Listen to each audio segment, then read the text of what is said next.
আসসালামু আলাইকুম প্রিয় দর্শক। আজকে আমি আমার একটা ভিডিওতেই আপনাদেরকে মোবাইল ফোনের ৫টি প্রজন্ম নিয়ে আলোচনা করব। পাশেই থাকুন। মোবাইল ফোন সিস্টেমের বিভিন্ন প্রজন্ম। প্রথম প্রজন্ম ফার্স্ট জেনারেশন বা 1G। এটা ১৯৭৯ থেকে ১৯৯০ সাল পর্যন্ত রানিং ছিল রেডিও সিগন্যাল। এই প্রজন্মের যে আবিষ্কারটা ছিল সেটা হলো অ্যানালগ পদ্ধতির রেডিও সিগন্যাল। কিন্তু একটা অসুবিধা ছিল, ব্যবহারকারীর অবস্থান পরিবর্তনে সংযোগ বিচ্ছিন্ন হয়ে যেত। দ্বিতীয় প্রজন্ম সেকেন্ড জেনারেশন অথবা 2G, যেটা ১৯৯১ সাল থেকে ২০০০ সালের মধ্যে এটা রানিং ছিল।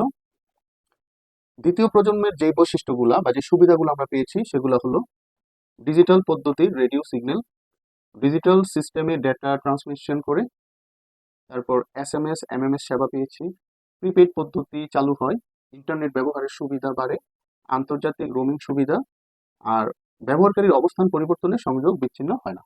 তার মানে প্রথম প্রজন্মে ছিল ব্যবহারকারীর অবস্থান পরিবর্তনে সংযোগ বিচ্ছিন্ন হতো, বাট দ্বিতীয় প্রজন্মে এসে এটা আপগ্রেড হয়েছে, ব্যবহারকারীর অবস্থান পরিবর্তনে সংযোগ বিচ্ছিন্ন হয় না। এবার তৃতীয় প্রজন্ম, যেটাকে আমরা বলি থার্ড জেনারেশন বা 3G, এটা সময়কাল ২০০১ থেকে ২০০৮ সাল। 3Gতে এসে যেগুলো ডেভেলপ করলো সেগুলো হলো ভিডিও কনফারেন্স সুবিধা, বিকল্প পদ্ধতিতে বিল প্রদান করা, মোবাইল ব্যাংকিং চালু, ই কমার্স সেবা চালু, ইডিজিই প্রযুক্তি কার্যকর এবং মডেমের মাধ্যমে ইন্টারনেট ব্যবহার করা।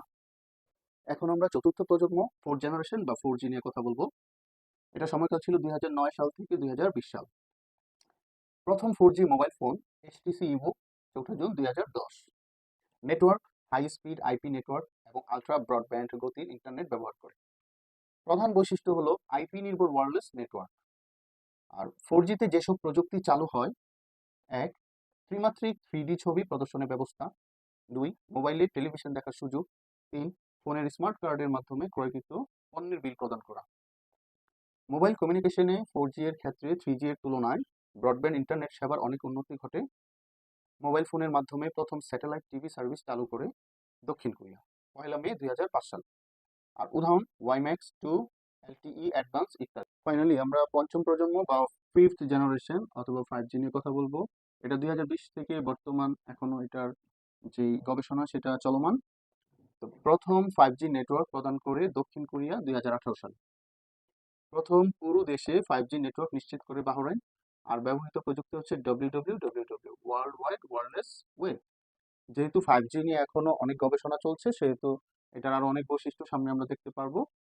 এখন আমরা জানবো মোবাইল ফোনের জনক কে। Martin Cooper. আর ইনপুট ডিভাইসগুলো হচ্ছে কিপ্যাড, টাচ স্ক্রিন, ক্যামেরা।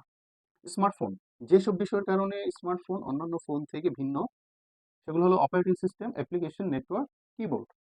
তো ধন্যবাদ সবাইকে। আজকে এ পর্যন্তই। আমার পেজ হচ্ছে হাবিব নারায়ণগঞ্জ।